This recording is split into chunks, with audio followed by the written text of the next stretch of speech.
Kemarin ada yang tanya saya, bedanya kita invest atau trading pakai handphone, media handphone dan PC itu apa? Jadi dia tanya, bedanya apa bang? Kok kelihatannya ribet sekali kalau pakai PC, banyak box-boxnya. Nah, karena itu ini sekaligus saya jawab pertanyaan ini. Jadi saya langsung saja bikin videonya. Siapa tahu teman-teman yang menonton ini atau bahkan nanti yang akan mengklik video ini memiliki pertanyaan yang sama. Nah, jadi kalau saya jawab secara singkat, sebenarnya tidak ada perbedaan yang signifikan jika kita mengacu pada tujuan penggunaannya, tujuan aktivitasnya. Misalnya, jika tujuan kita untuk membeli atau menjual saham, atau kita katakanlah order buy atau order sell, maka sebenarnya fungsi ini dapat kita dapati pada kedua media ini, baik di handphone maupun di PC. Jadi kita bisa jual beli dari handphone maupun PC. Jadi tidak ada perbedaan yang signifikan jika kita lihat dari tujuan penggunaannya. Nah, namun memang biasanya kalau kita pakai PC, biasanya analis menggunakan ini untuk melakukan analisis yang lebih komprehensif, yang lebih kompleks dan dilakukan secara bersamaan pada satu waktu. Jadi ada berbagai informasi yang dapat ditampilkan dalam satu waktu pada layar yang besar pada PC ini. Tapi bukan berarti beberapa tools yang ada di PC ini tidak ada di HP. Ada juga, tapi tidak selengkap dan tidak seluas di PC. Jadi kalau saya simpulkan apa bedanya ya, pertama dari segi tujuan atau maksud penggunaan, kemudian beda tampilan dan tingkat efisiensi.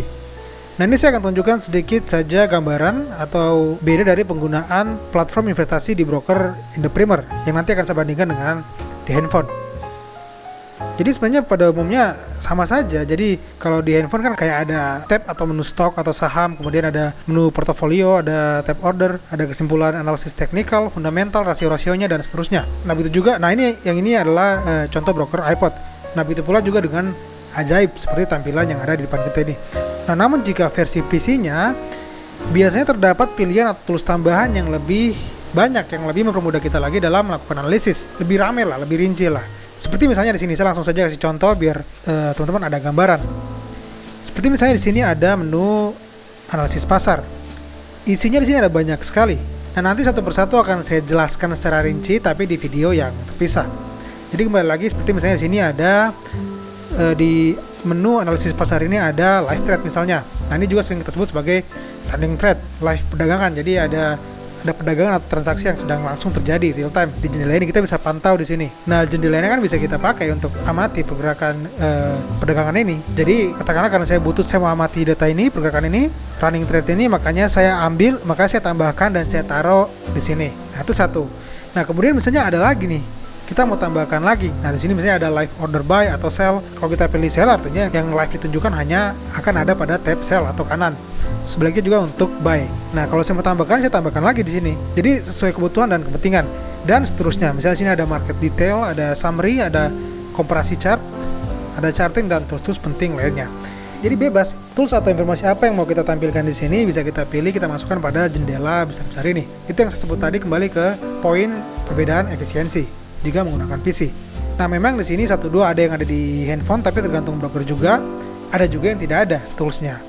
Dan kalaupun ada, belum bisa ditampilkan secara bersamaan, secara real time untuk kepentingan analisis satu waktu. Nah, lalu kemudian misalnya di sini menu kedua ada security analysis. Misalnya di sini ada order book atau jendela order seperti yang bisa kita dapatkan di handphone. Nah, terus saya singkat saja. Nah, kalau mau order ya kita tinggal pilih misalnya di sini yang buy ini, kita tinggal pilih, atau mungkin kita masuk di menu ini submenu dan kita pilih buy. Nah, sehingga jendela-jendela inilah yang kemudian membuat terlihat seperti ribet sekali, jadi banyak sekali. Padahal tidak seperti itu juga. Jadi kalau misalnya katakanlah mau buy ya tinggal buy saja.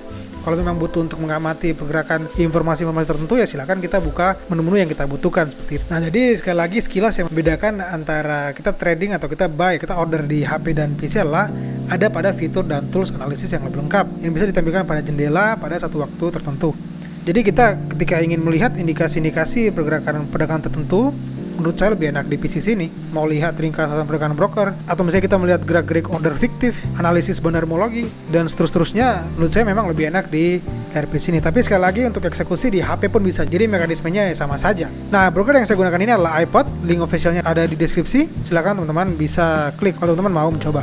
Nah, langkah-langkah daftarnya kurang lebih sama seperti tutorial yang saya buat pada investasi di Ajaib, jadi kurang lebih langkah-langkahnya seperti ini. Oke teman-teman, jadi sekilas seperti itu saja.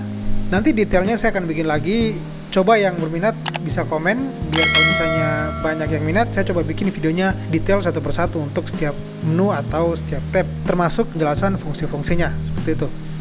Oke, jadi terima kasih sudah menonton sampai habis. Semoga apa yang saya jelaskan bisa menjawab sedikit dan bisa men-trigger kita sedikit terkait versi desktop ini atau PC ini.